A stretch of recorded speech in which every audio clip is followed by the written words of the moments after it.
Malaria পরজীবীর জীবনচক্র খুবই important. Mainly আমাদের পরীক্ষায় এই জিনিসটাই আসে, আমাদের অ্যান্সার করতে বলে জীবনচক্র সম্পর্কে, খুবই গুরুত্বপূর্ণ সৃজনশীলে। এছাড়াও এমসিকিউতে বিভিন্ন টাইপ গুলা, বিভিন্ন ছোট ছোট কোড গুলা আমাদের কোশ্চেনে আসে, যেগুলো খুবই গুরুত্বপূর্ণ। দেখো, আমরা প্রথমেই বলতেছি প্লাজমোডিয়াম হচ্ছে অন্তঃকোষীয় রক্ত পরজীবী। খুবই ইম্পর্টেন্ট একটা কথা, এটা হচ্ছে অন্তঃকোষীয় রক্ত পরজীবী। অন্তঃকোষীয় মানে সে কোষের মধ্যে থাকে, কোষের অভ্যন্তরে তরে থাকে বা বসবাস করে।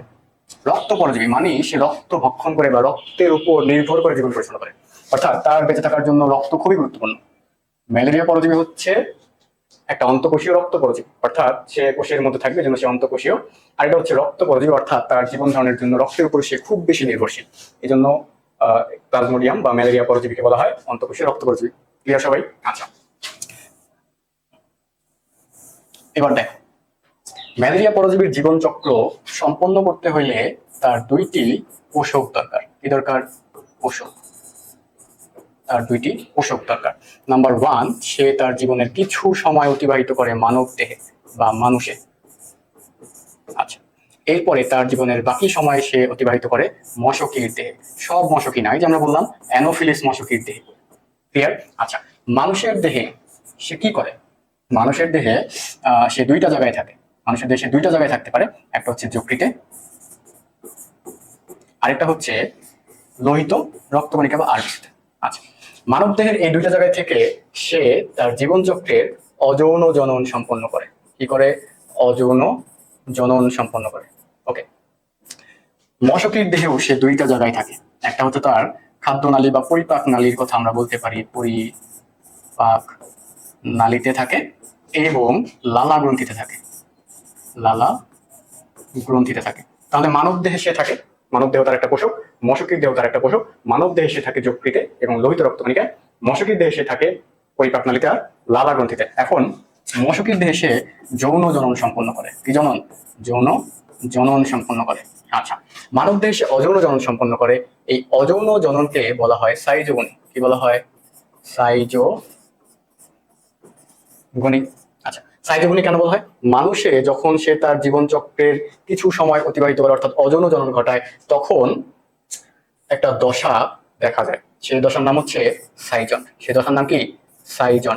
যেহেতু এই চক্রের ক্ষেত্রে অনেকবার এই সাইজন দশা দেখা যায়, তাই অযৌন জননকে, ম্যালেরিয়া পরজীবীর অযৌন জননকে বলা হয় সাইজোগনি। বুঝতে পারছি সাইজোগনি কেন বলা হয়? আচ্ছা, সাইজন থাকার কারণে বা সাইজন দশা বারবার রিপিটেডলি থাকার কারণে একে বলা হয় সাইজোগনি। ওকে, মশকির দেহে সে থাকে পরিপাক নালী আর লালা গ্রন্থিতে। এই পর্যায়ে মশকির দেহে সে যৌন জনন ঘটায়। আচ্ছা, এই যৌন জননকে বা এই চক্রকে, জীবন চক্রের এই ধাপকে বলা হয় গ্যামিটোগনি। কি বলা হয়? গ্যামিটোগনি। ক্লিয়ার? তাহলে মানুষে সে অযৌন জনন ঘটায়, মশকির দেহে সে যৌন জনন ঘটায়। অযৌন জননকে সাইজোগনি বলে, যৌন জননকে গ্যামিটোগনি বলে। ক্লিয়ার? আচ্ছা, ইম্পর্টেন্ট বিষয় হচ্ছে প্লাজমোডিয়াম বা ম্যালেরিয়া পরজীবীর জন্য দুইটা ভিন্ন ভিন্ন পোষকের দরকার হয়। আমরা সবাই বুঝছি? আচ্ছা, পরবর্তী সামনের দিকে যদি আমরা আগাই, দেখো, আমাদের মধ্যে এখন কোশ্চেন আসতে পারে, ভিন্ন অনেক ধরনের কোশ্চেন আসতে পারে, ভিন্ন ভিন্ন। এরকম একটা কোশ্চেন যদি আমরা বলি যে ম্যালেরিয়া পরজীবীর জীবন চক্রের জন্য কেন দুইটা পোষকের দরকার হয়?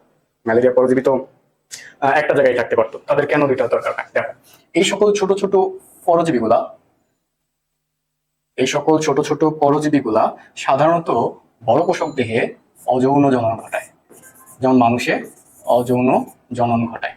অযৌন জনন ঘটানোর ফলে কি হয়? তাদের যেই নিউক্লিয়াসটা থাকে,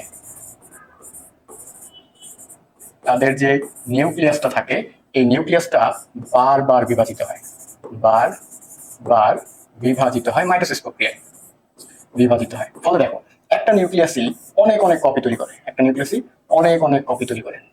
খুব সহজ ব্যাপার যে একটা বস্তু, ধরো এটাকে আমি যতবার কাটবো সে হয়তো নতুন ভাবেই কাজ করবে, কিন্তু তার মধ্যে এই পুরা বডির সমান শক্তি আর থাকবে না।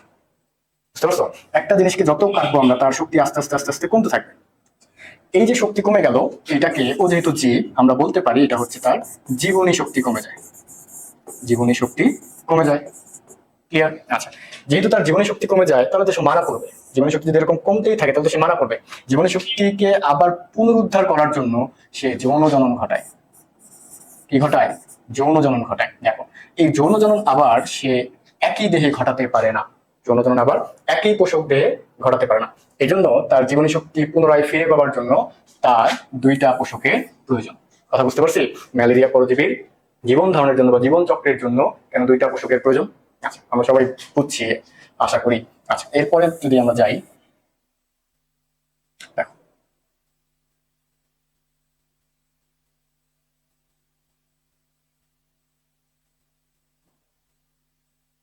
আরেকটা কোশ্চেন, যে কেবলমাত্র স্ত্রী অ্যানোফিলিস মশকই কেন এই রোগটা ছড়ায়? আমাদের তো আরো অনেকগুলো মশা আছে, আমরা চিনি তো এই মশাগুলোকে, যেমন এডিস মশা, এডিস কিন্তু সাইন্টিফিক নেম, নিচে দাগ দিতে হবে।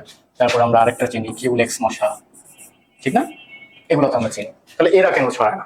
শুধুমাত্র স্ত্রী অ্যানোফিলিস মশকই কেন এই রোগটা ছড়ায়? আবার আমরা বারবার বলতেছি মশকই, কেন শুধুমাত্র স্ত্রীরাই এই রোগ ছড়ায়? ঠিক আছে, দেখো স্ত্রী অ্যানোফিলিস মশকি বা স্ত্রী মশাগুলার ডিম্বাণু থাকে, তাদের কিন্তু একটা গুরুত্বপূর্ণ কাজ আছে ডিম পাড়া এবং নতুন প্রজন্ম সৃষ্টি করা। তাদের এই ডিম্বাণুগুলার পরিস্ফুটনের জন্য উষ্ণ রক্তের প্রয়োজন। কি রক্ত? উষ্ণ রক্ত। আমরা তো আগের থেকেই জানি মানুষ হচ্ছে উষ্ণ রক্তবাহী প্রাণী, ঠিক না? আর ব্যাং ব্যাং হচ্ছে তোমার শীতল রক্তের প্রাণী।